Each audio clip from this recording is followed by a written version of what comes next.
Yeah. We're live now.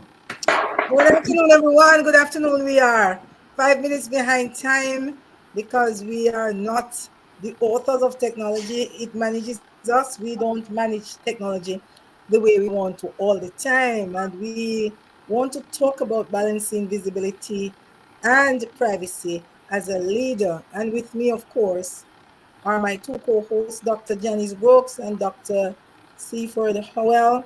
We are life coaches, professional life coaches. We are leadership consultants. Dr. Brooks adds to her belt a licensed counselor and a member and certified trainer with the John Maxwell team of trainers, coaches, and also leaders. Dr. Howell adds to his belt a master life coach and relationship coach, one of the best in the world.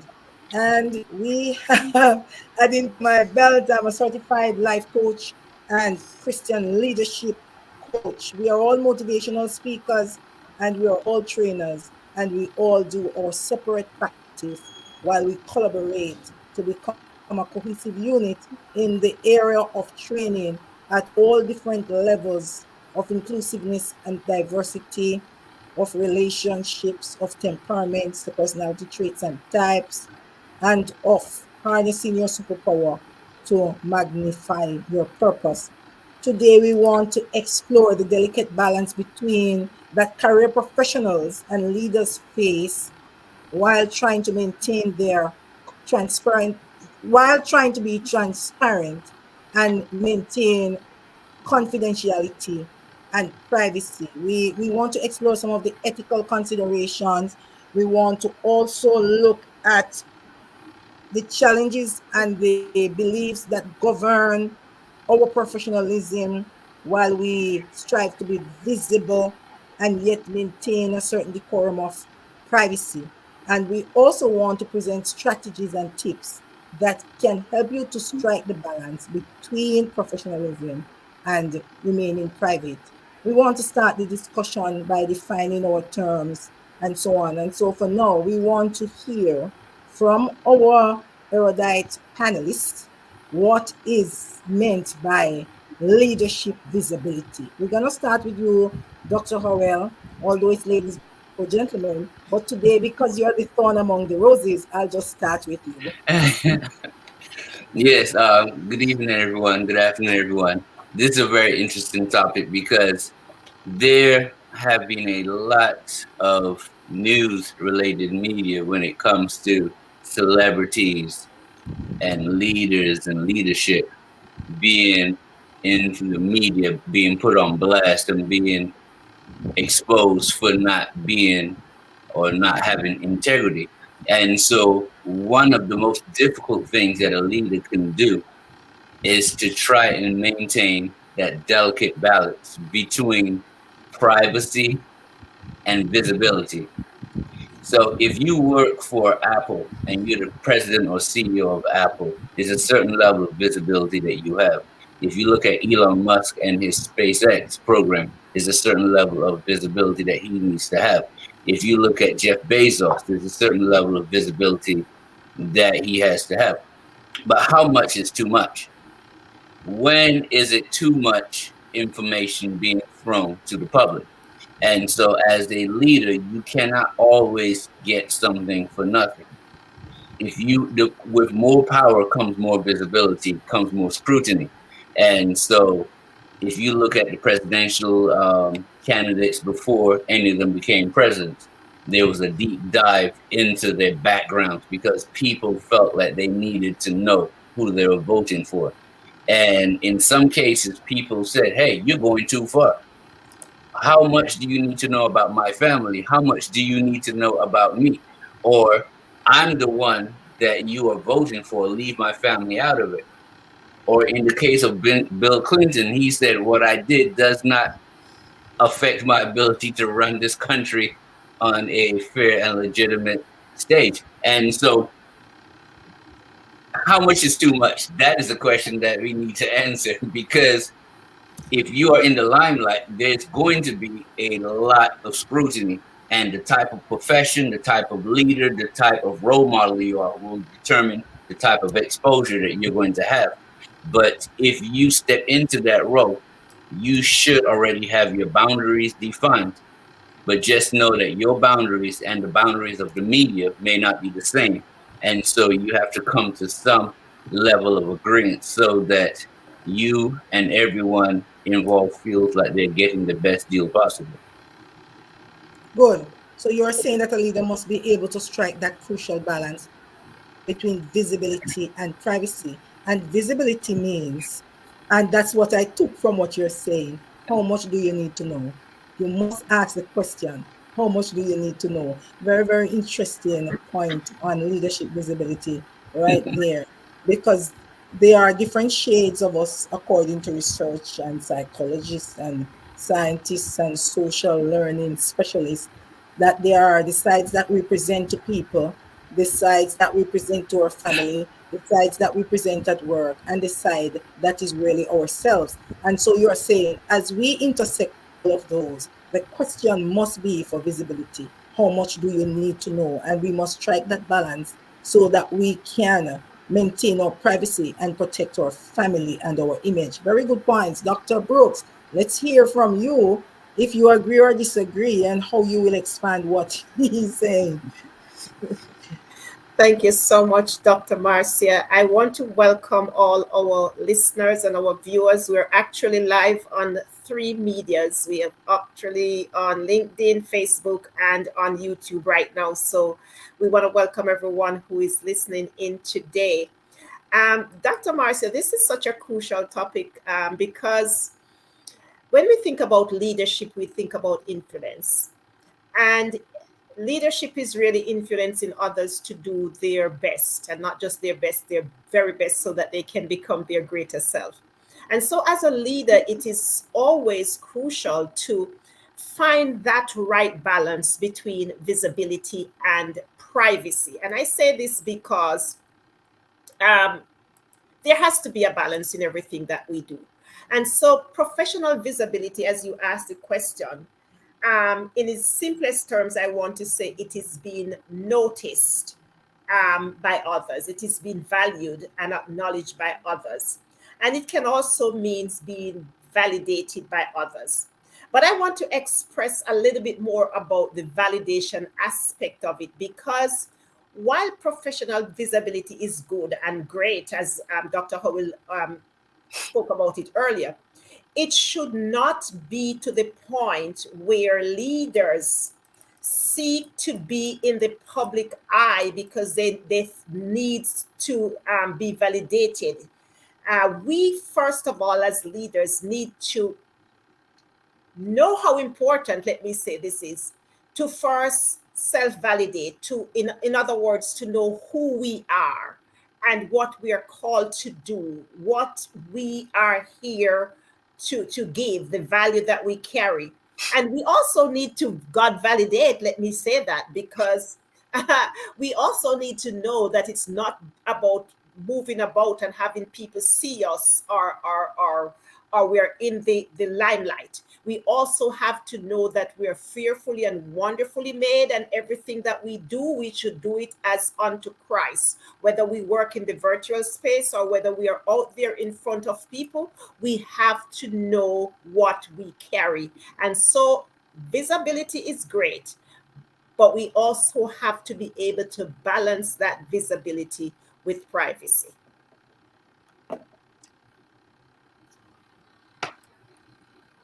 Back to you, Dr. Marcia.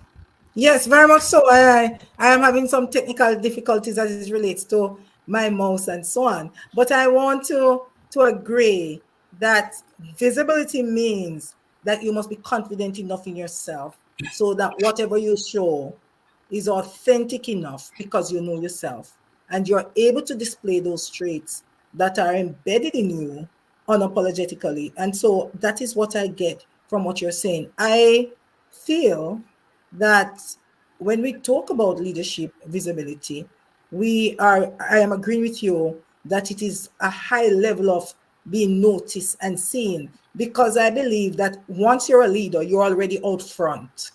And so it is impossible almost for you not to be noticed or seen, because you are expected to lead the guard. You are expected to mobilize persons. You are expected to motivate and ignite people to take action and to actually do the things that they need to do. And successful leadership, as it is defined in 2020, in the 20th century, is to get them to do what you want them to do. It's not something I embrace, but I believe that in that context, leaders who are visible are very approachable. They are easily accessible.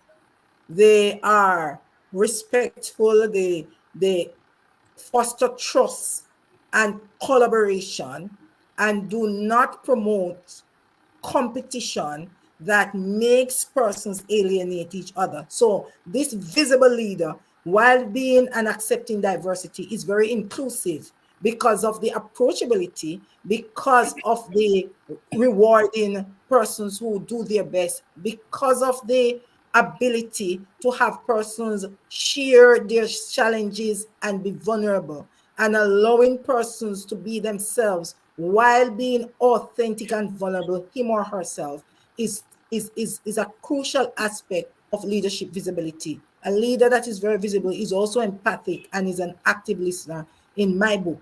And so I want to look at it now. Is there a risk? Are there any risks or benefits of being a visible leader?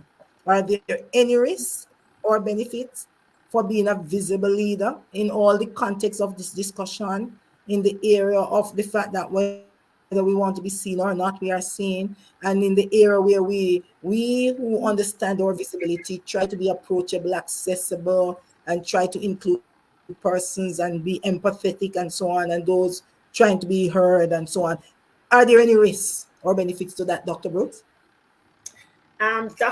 There are huge benefits to this visibility thing. And I also believe there are some risks. So let me talk a little bit about the benefits, because when a leader is visible, it allows that leader to connect with their team.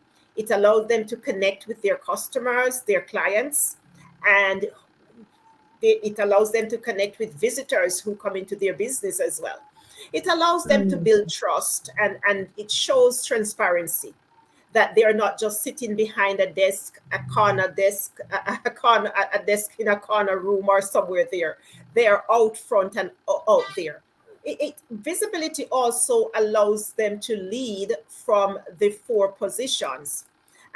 They can lead from the front, where, a leader, when they lead from the front, they are actually saying, I know the way, so come with me.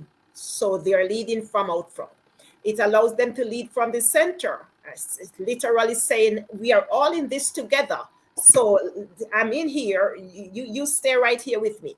And leading from the sideway, it's walking alongside you, doing, the same things that you do. Let's do this together. And then also leading from the back. And I love sometimes the leading from the back, because it's not a leadership position that is often used, but that leadership position actually says, I got your back. You go ahead and do this thing. I got your back. And so it allows leaders to become both more vulnerable and more credible when they're able to have that visibility and lead from these four different positions. Yet, when we think of all of this, a leader also has to be careful, because increased visibility can have some risk as well. And some of these risks is that they are unable to set boundaries. When they are too much out there, the boundaries sometimes become weak, and they're unable to say no, and they become too accessible to everyone, and it becomes a detriment to their leadership, and it kind of water it down. The other things that happen as well is that they're unable to maintain focus. And when I say focus, I mean real focus to lead the team or lead the organization or the business in that clear direction, because they are just too much into where they are not supposed to be at all times. And the final thing I want to say, and this is very crucial, that when they are too much visible, it can take away also from the time that they spend with themselves. And we know how important it is that a leader becomes self-aware, spend time with themselves, getting to know themselves, finding that balance, and not just getting to know themselves, but actual self-care. So these are some of the risks I see, and the benefits are huge as well. Back to you, Dr. Marcia. So many, Dr. Howell. I don't know what more you can really add, but I know that because we are experts, we have a lot to share. So let us hear from you, Dr. Howell.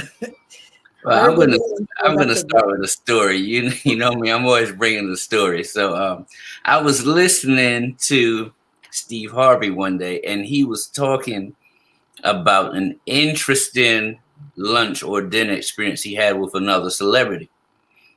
He being a talk show star, and the other celebrity being a movie star. And the movie star said to him, I will show you the difference between my type of exposure and your type of exposure. And so a couple, oh my goodness, Steve, I watch your show all the time. And they were on the first name basis with this celebrity.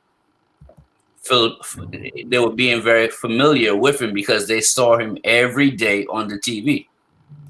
This other person was a movie star. And the person came up to him, and let's say it's Denzel Washington. He said, Mr. Washington, I love your movies. You really inspire me, and I like the type of movies that you play in. And so the movie star said, did you see the difference there? They referred to you by your first name, but they referred to me by my last name because they see you every day. But to see me, they have to dress up, go out, pay money, sit down, and enjoy me, and then get up and leave. They have to make the effort to see me. And so going back to what you and Dr. Janice were talking about, a leader must be out there, but you cannot become too familiar with your subordinates, because sometimes the risk is that people forget that you are the boss. They forget that you are the leadership. And sometimes if you're not careful, those boundaries and that respect can drop. So you have to be very mindful of that. With familiarity breeds contempt. When you put yourself out there, another thing that happens is that people start to pick your life apart. People start to see inconsistencies. People start to see areas that do not add up. Anything that's not aligned with your private and personal and professional, people start to see those differences, and then they start to have opinions about it. And so you can start to diminish the effectiveness of your leadership when that happens. And so although there are a lot of benefits to being upfront and out there are some very vulnerable risk that can potentially bring a leader down, especially if they're working on their integrity, especially when they're not aligned with their personal, private, and internal being with the professional part. And so you have to be very careful, because you will be picked apart the more you're seen and exposed to the people around you. Very important points.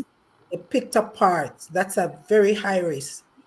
The more visible you become, very high risk. You're picked apart. And not many leaders can manage being picked apart, because there are some persons, Dr. Howell, who are so convincing. They know more about you than you know about yourself. And if you are not grounded, some of the things that they say are so believable that you yourself begin to believe it. And so you have to guard against those things, because persons are so gullible nowadays and want to believe the worst about people, that as a leader, you are put at great disadvantage when persons who think they know you or they know about you want to say things that are in their heads and not in reality. And there are so many persons who want to believe a lie. You will be so surprised. And so that's one of the greatest risks. And I'm happy that it was raised with all of the benefits that Dr. Brooks would have highlighted, which are good. I want to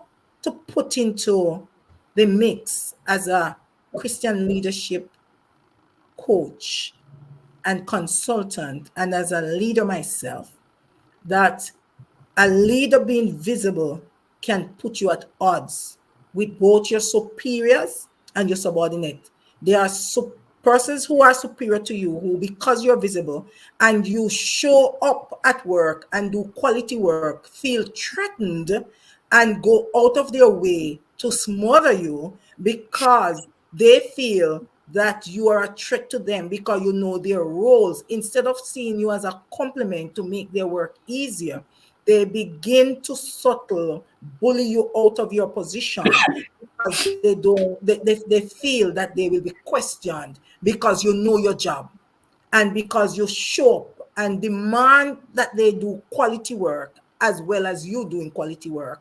The next thing about it is that your motive can be misunderstood. There are persons who are very visible because they are capable and they believe that they must do the work that they are paid for.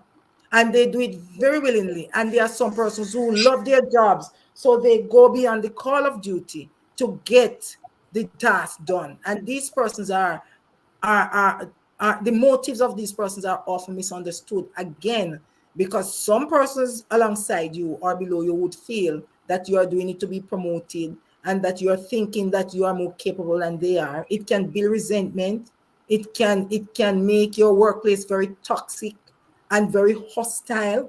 It can breed competitiveness in such a level that you have to be watching your back, not because you do not care about people, not because you don't support people and so on, because you are doing such a great job. You are too visible in their eyes. And then there is also the drawback where because you are so capable and because you show up and because you do quality work, regardless of the circumstances, you are given more work and more projects because you are so reliable and you can be trusted and they know that you will meet the deadline and so on. So those are some of the risks that are played out in workplaces because persons at middle managers at every level or executives or even persons who are aspiring leaders become too visible. Visible simply means that you are doing what you are required to do and more, and that you actually love what you're doing and that you show up and do quality work. So I want to ask, because of those issues, all of what was raised by us here, very important points that we don't want anybody to miss, we want to ask, how can you be visible and maintain your professionalism? Because sometimes people rub you the wrong way. They trigger you simply because you are showing up at work and doing quality work, and you do not excuse mediocrity and you do not make excuses. How do you maintain your professionality when these people come because they are demonic, they are wolves in sheep clothing, they are covetous, or they are just narcissistic and overbearing? And there are some persons too who are leaders who are micromanagers. You permanently see them. And then there are others also who, when they stand with their team, you have to play the game, find the leader because they are not leaders. They are just in the position.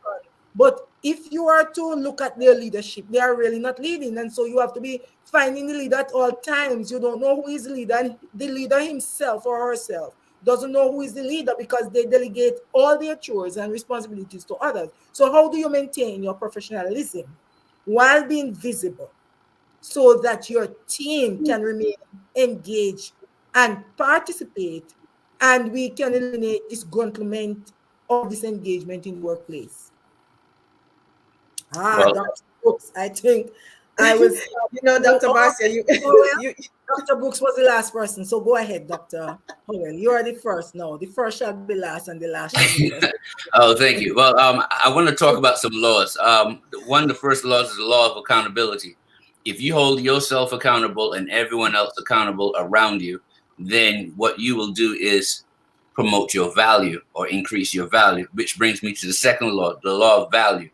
The law of value states that you will be compensated in life based on the value, based on the perceived value, not of yourself, but of the others around you. And so if you're not getting paid what you want to get paid, it's because you're not providing the value that people see it as valuable. And so that brings me to the point of integrity. If you want to be professional, integrity, which is an old YMCA motto, says integrity is doing what you need to do even when no one else is looking. And so whether people are coming with spirits, whether people are coming with negativity, whether people are coming with hostility, you do what is required of you, because you are doing something that is aligned with your value system. You're doing something that is aligned with your beliefs. You're doing something that is aligned with a long-term goal that you're trying to achieve. And so a lot of times when we do things for the money, we get burnt out quickly. But when we do things because it aligns with our purpose, we can withstand some of those things. If you look at the story of Joseph, he had dreams and visions of a life far beyond his imagination because it was God-given. But his life did not add up that way. But every step along the way, he rose above everyone else around him because he had a long-term goal. He saw the end point before he even reached the end point. And that's called manifestation. So a lot of times as leaders, we have to manifest what our outcome is. We have to see it in our mind's eye before we accomplish it. And so that when negative things come, when triggers come, and when adversity comes, when failure comes, we don't get beaten and downtrodden by those negative factors because we have seen the end point already. If you listen to the speech of Martin Luther King, he said, I've made it to the mountaintop. I'm not going to get to the other side, but my eyes have seen the glory. He saw it. And like Moses, he knew he would not get to the mountain. He knew that he would not get to the promised land. But because he already saw it, he was able to impart that energy and that enthusiasm to the people around him. So how do you maintain your professionalism? You see the vision, you make sure it aligns with your goals, your dreams, and your aspirations. Make sure you are working in alignment with your purpose, and make sure that you practice integrity. And that way, people will want to jump on that bandwagon.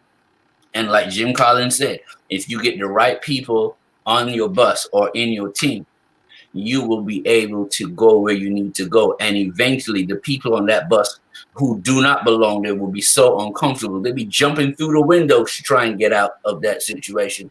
And so you maintain what you need to maintain and let everyone rise with you. And anyone who doesn't want to go on that trip with you will jump off the bus by the window or through the doors. So you're saying, very good. I think I love it. And especially the illustration with Joseph. If there was ever a person that maintained professionalism, it would be Joseph. He would be the bet of the year.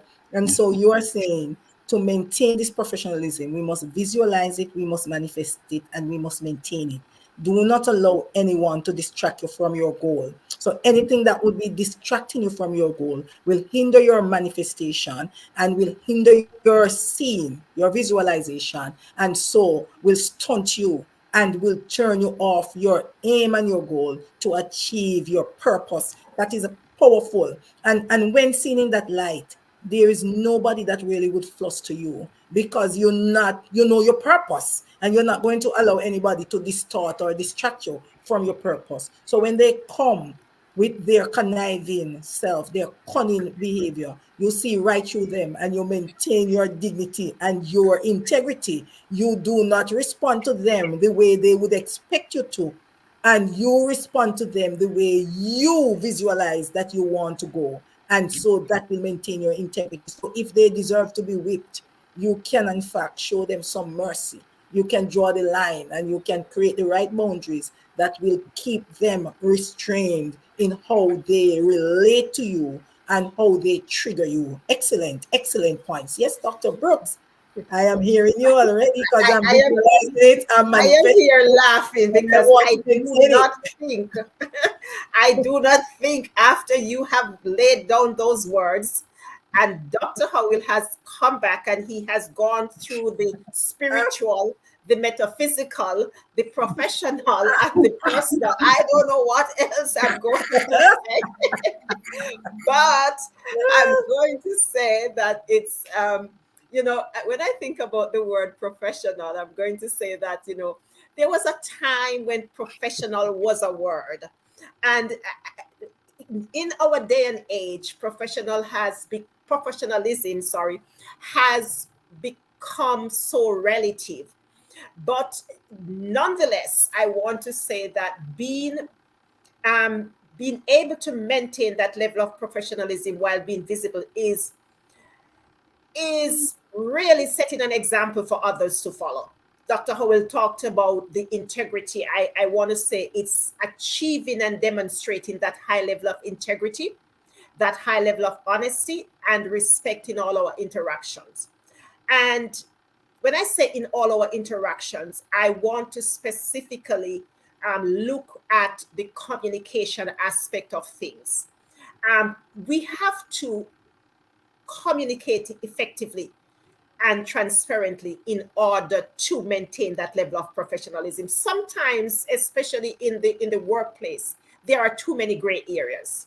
There is no effective communication or transparent communication. You have to be feeling your way through expectations because they are not clear, and there is no constructive feedback that is given by some of our leaders. So you are left wondering, should I go here or should I go there? Should I do this or should I do that? And so all of this is a part of really maintaining professionalism and being visible as a leader. There was a time, and in my previous years, when we had to be out there, and I'm referring to when I worked in banking, we had to be out there on the floor. We had to interact with our clients, our customers. We had to, go around with our team members, making sure that everybody is okay. And nowadays, sometimes the visibility is not so much ensuring that your team, your customers, your clients, whoever is okay. It's more of showing off, your outward appearance, the suit that you're dressed in, and all of those things. But we have to recognize that it's more of professionalism, is more of upholding the high ethical standards and treating others with dignity, with trust, with respect. And those we lead is really tantamount, because they are the ones that are rubbing shoulder to shoulder with us every single day. So I wanted to just add that to all the spiritual, metaphysical, professional, and personal points that have gone forward. Thank you. Powerful point. I want to back on a point that you have made very briefly as we move into the next two questions, which are the two last questions. But I want to look at it. You made a point that professionalism in itself was there was a time when it meant something.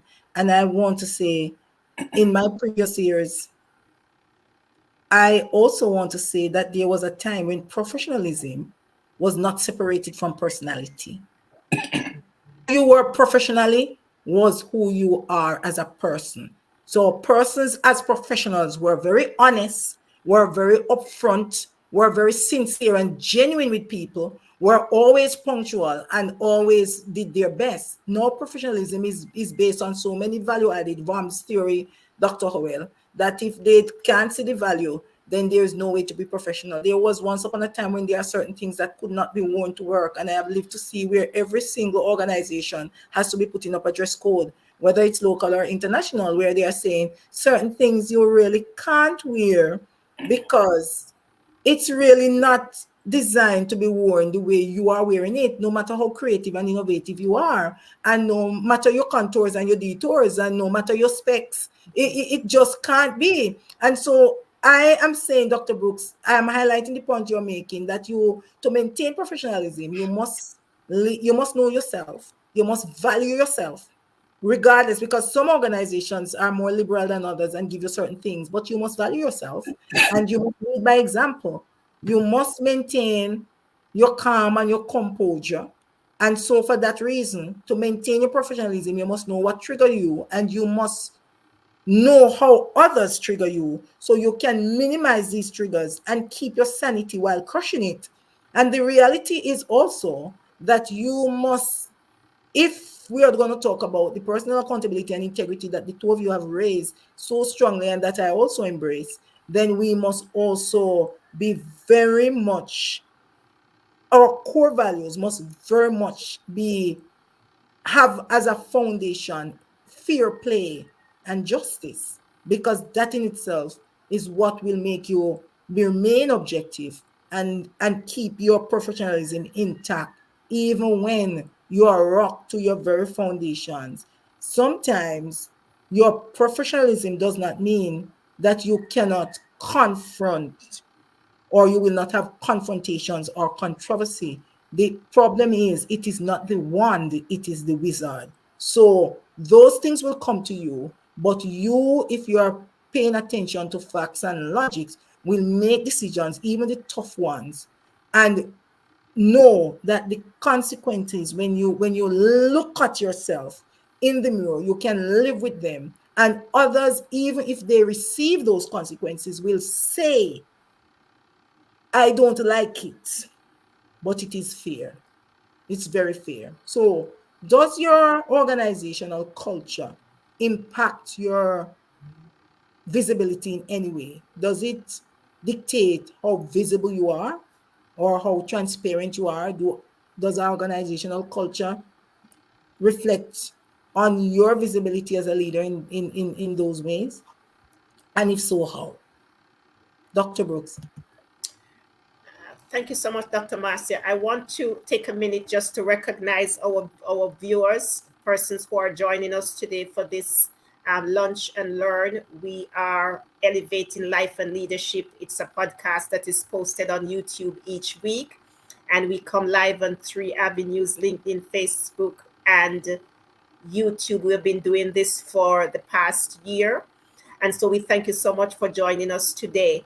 That's such a great question, Dr. Marcia, because when we think about it, I probably just answered that question earlier when I talked about in my previous years in banking.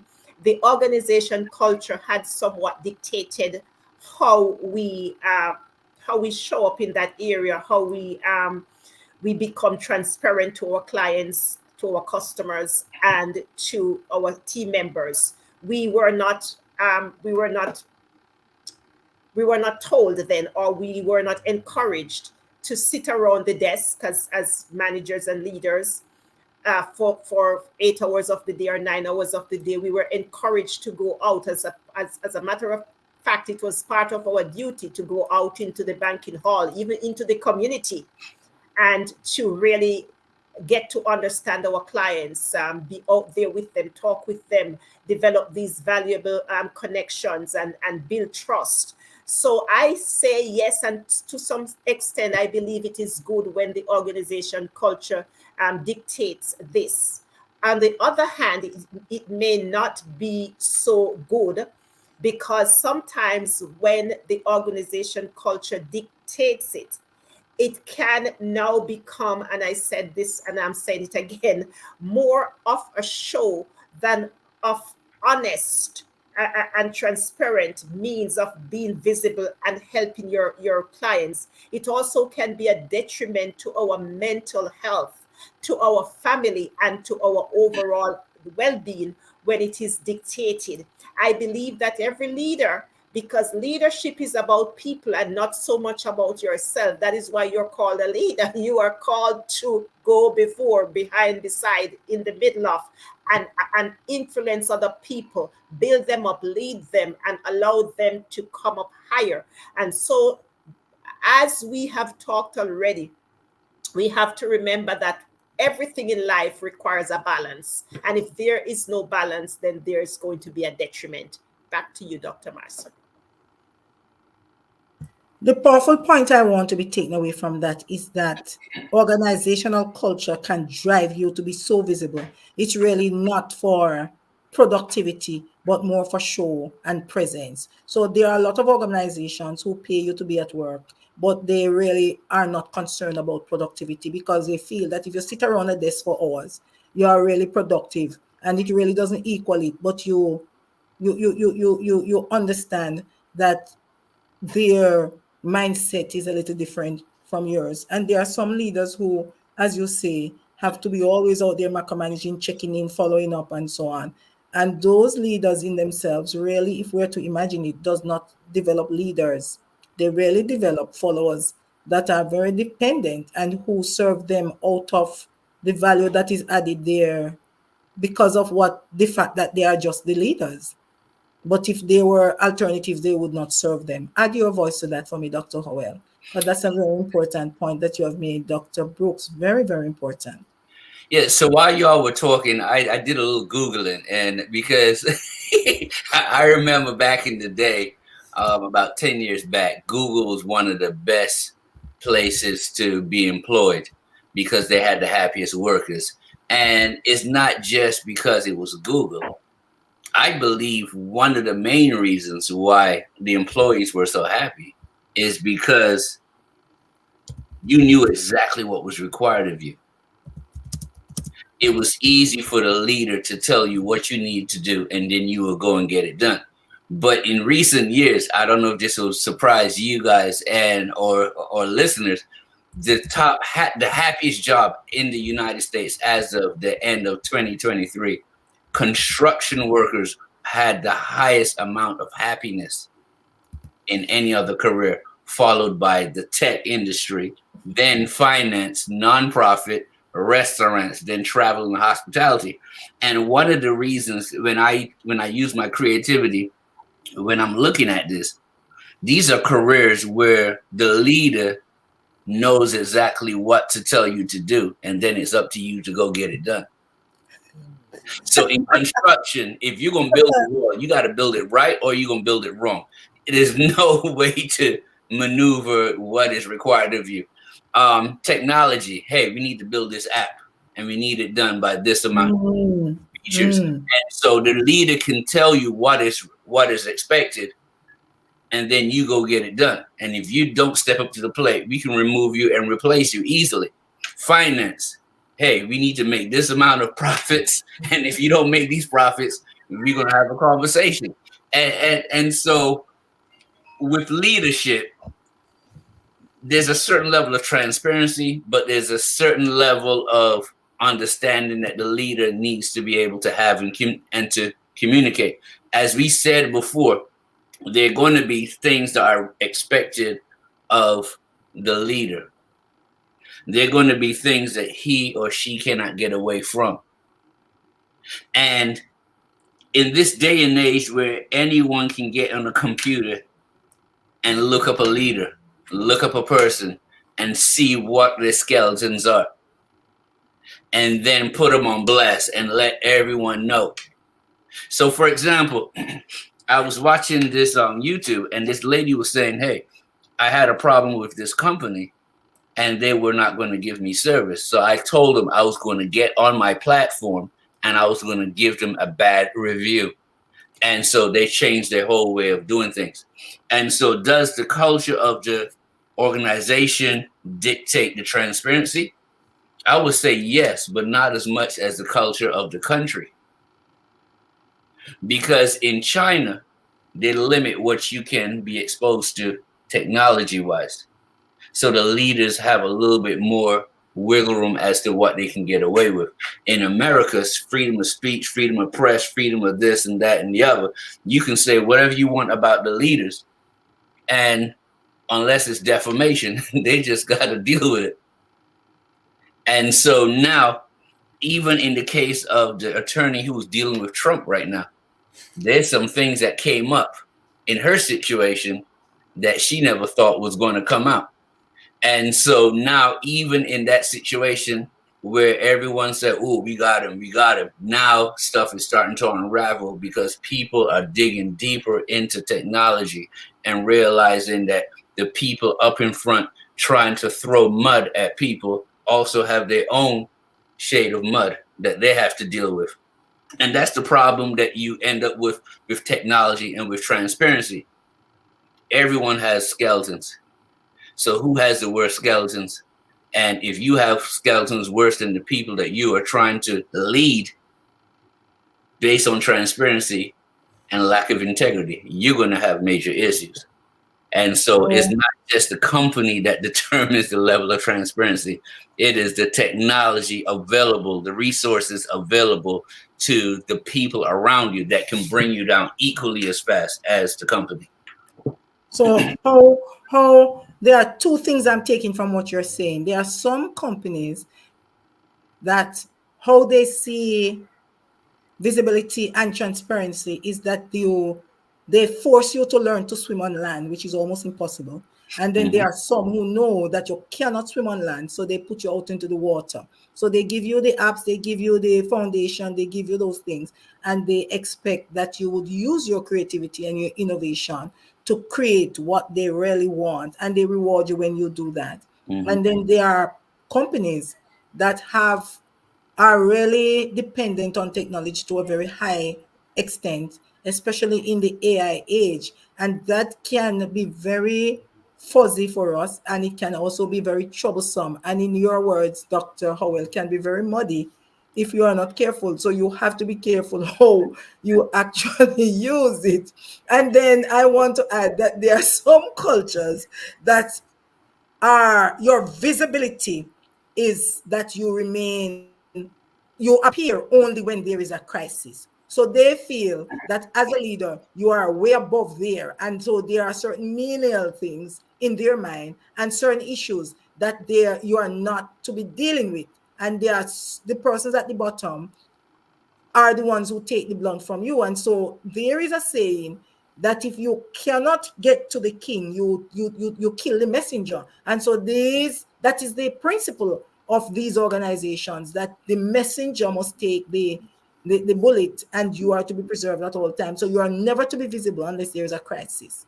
And so I am agreeing with you that organizational culture does impact transparency and visibility, and can limit it or overkill it depending on who they are serving and their intent and purpose. So I want to ask the final question as we come down to the hour.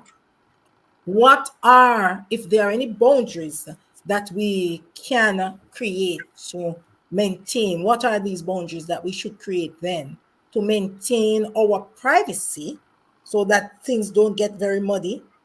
And also, what is the support that we need to get this done? So based on the discussion and what is coming out, I want us to share with persons, because that is what we are here. We highlight the issues, we explore them at all times, and we did say we were going to look at the ethical considerations, and we would want to look at how you strike this delicate balance between visibility and privacy. And we did say we want to give you some strategies and tips. So what are the boundaries that you need to maintain as a professional so that you can have this work-life balance of visibility and privacy? And what are the support mechanisms that are needed to maintain this balance between professional visibility and your personal privacy? Dr. Brooks, do you want to start? I'm going to start because you see, this is the last question, so I'm not going to come after Dr. Howell this time. Bless you, Dr. Howell. Thank you so much to our audience again who is watching us today and who is joining in this conversation. Bless you, bless you. On Facebook, we have June Lynch. Thank you so much, Mrs. Lynch. You were my schoolmate way back in the years there. Thank you so much for watching. Thank you so much, Dr. Lavine, and all those who are watching on YouTube and on Facebook. We're glad to have you. So, Dr. Marcy, I'm just going to break this down in two parts. We have the personal boundaries, which are, I literally, I'm going to say these are most important. Because on the personal boundaries, we must focus on our individual needs and our preferences and the relationships that are outside of work. And these are centered around our personal life. Listen me, everyone, we have to protect our personal boundaries in everything that we do. And if we allow these boundaries to be constantly moved little by little, inch by inch, then before we know it, we no longer have any personal boundaries. We have to protect our emotional well-being, which is most critical in a time as this. Then we have to protect those professional boundaries, also, Dr. Marcia. We have to make sure that in every single one of our working relationships, whether it's with the colleagues, the client, supervisor, whoever they are, we have to make sure that there is appropriate behaviors, and we have to establish clear expectations, and have some kind of conduct, and I want to say written conduct in the workplaces. We don't have the boss or whoever in our ears whispering things, and all. We have to have boundaries, professional boundaries in the workplace, whether it's in the virtual space or it's in the space where we go every day, physical space, whatever you call it. We have to have some boundaries, and I'm moving from that because in order to do all of this, to remain visible and to have some amount of privacy, we also need support. And I break down my support into four different groups. I want to have the family support. I want my family to support me if I'm having a bad day or a day that not went so well. I have someone who I can call or go home and speak to or say something to, and they understand. So I want that support. I also want the support of my community, my church, and particularly my prayer group, my prayer partner, and the quality people in my life. Who these people will pray for me, they will encourage me, they will stand beside me in good times and bad times. And as leaders, we need these kind of people in our lives. We need the support of our team, those persons who we lead. We need their support.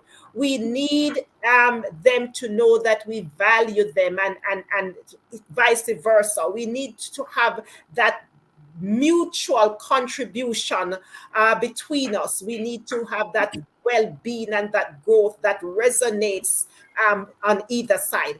Then finally, we need those, and it is not finally, we need the support of our upper leadership and our peer leadership. We need to know that we are not alone in this thing, because when you're alone, that's a hard place to be. When you are alone, we need to know that someone in this workplace got my back. And finally, we need some random support.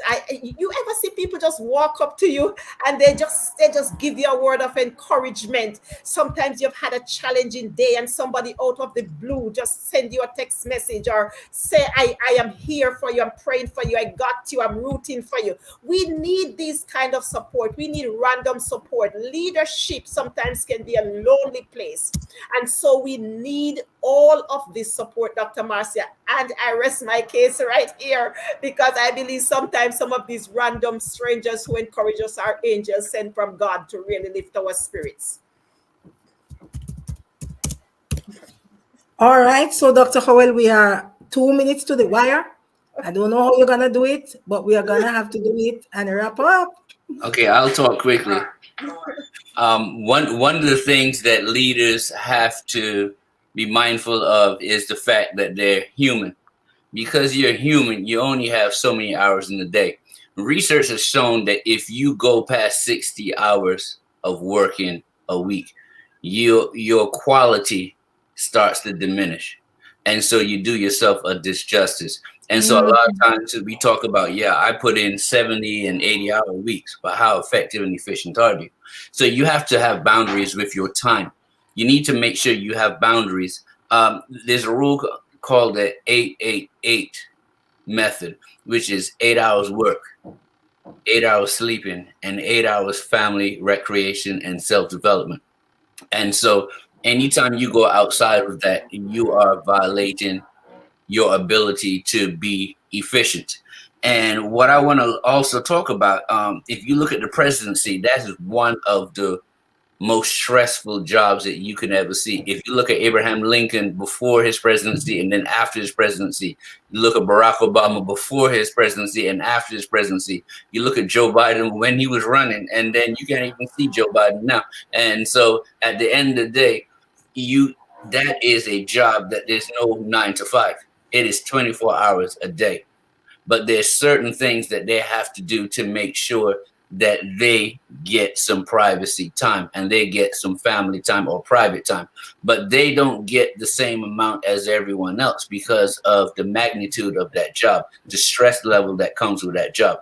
And so your boundaries and your expectations for transparency changes based on the job, the type of job that you have, the type of position that you have, and how long that job is going to take place for. So you have to be mindful of that. Then last but not least, as you said, you have to have your personal, professional, and I also want to add to that emotional boundaries.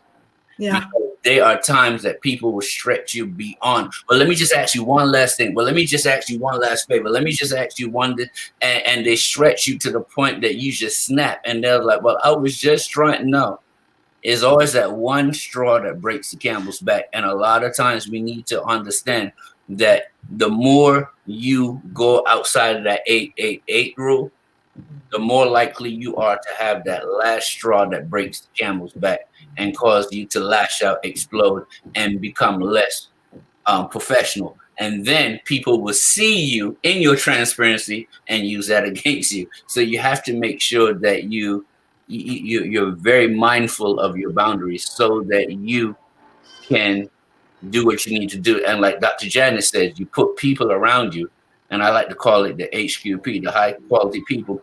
Yes. Have your back, and then make sure that even if you are a person who likes to go up and beyond the call of duty, they can pull in the reins and make sure that you don't overextend yourself because they have your best interest in their mind. Very good points. Solid points. And I want to culminate these points. And I want to say, you spoke about the persons who feel, Dr. Brooks, that they must do quality work and that they must show up and do what they have to do. But I find, and I'm speaking, even recently, I had a co-worker who died, and at the funeral, it was a badge of honor for people to say that that person was never absent from work. You work in an institution for 25 years, you have casual leaves, you have sick leave, and you are never absent. Even when sick, they say she struggled to come to work. It can't be.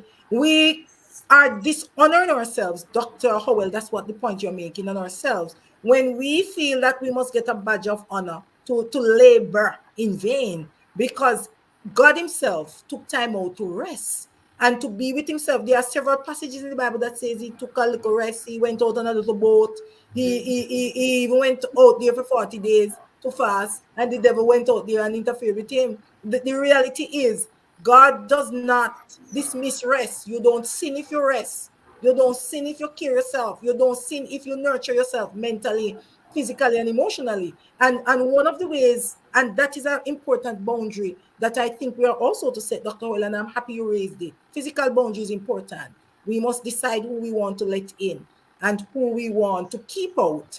And we must create those safe spaces for ourselves as much as we create them for people. There are some persons, as you said in a previous discussion, that by themselves are very, very controversial and contentious. They do not like the truth. And the moment they hear the truth, or you have to say no to them, or you do not serve their purpose, you become the worst troublemaker, the worst enemy, and the wickedest of all in the entire kingdom of earth, because they are not served. And you have to ensure that you safeguard yourself against these people, and that for them you remain very professional. And then there are some persons who appear to be in your corner. We call them the silent critic. They appear to love you and everything. But the moment you have a little issue, they are the ones who gaslight you. You have to understand people, you have to judge personalities, and you have to guard yourself emotionally. Materially, there are some persons who are abusers by their very nature of material. They overspend. Some of them are persons who by their nature and personality traits are hoarders. So they hoard what must be used in the organization, in the department to serve people. They withhold it and so on. You have to set boundaries with material as well as the physical and emotional. You have to make sure that what people are to receive, they receive. These are very important boundaries that you set to as a visible leader who wants to remain professional. Of course, you need support. One of the support that I I thought Dr. Brooks would have mentioned is how you support yourself. You need to support yourself. You need to value yourself. Your body is the only place that will live, that you are going to live. How you treat your body is very important. That's the only place that you will live. Even when your house burned down, you still have your body. If you're sick, you are sick in your body. If you're happy, healthy, you are in your body. And so one of the things you need to do is support your body. And I just wanted to put that in there. And as you seek support from others, one of the things that must support you is that you must confront reality. You must live life as it is. You cannot live life how you desire it. You have to live life as it is. You have only one life. You can make your life better. It's only one life you have to live. You can't make it better, but around you, your living conditions, you can make them better by doing what Dr. Brooks and Dr. Howell has said. Choose to serve yourself, show up for yourself, choose how you serve others and how you allow them to serve you, and choose how you serve God and how you allow God to serve you. Once again, we want to thank all of you for really listening on the different platforms. We had with us Dr. Brooks, Dr. Howell, and myself. We are certified licensed professional life coaches, leadership consultants, and trainers. We are motivational speakers. We are authors in our own rights with our different specialities and expertise. And we are also collaborators. We have our own practice. You can connect with us, subscribe to our newsletters, and also to our blogs at drtpmotivate2.com, drjanisbrooks.com, and drseafordhowell.com. I got that right today. Good. I think I'll treat myself after. And as we end, we want to say to you, have a great week. And don't forget to have your carrot juice. When you are visible, you need to show up looking good. The carrot juice enhances your skin tone and give you eyesight. And you need eyesight when you're visible to know who you are to watch and who you are to safeguard yourself against, who you are to promote, who you are to lift, who you are to have beside you, and who is safe to be behind you.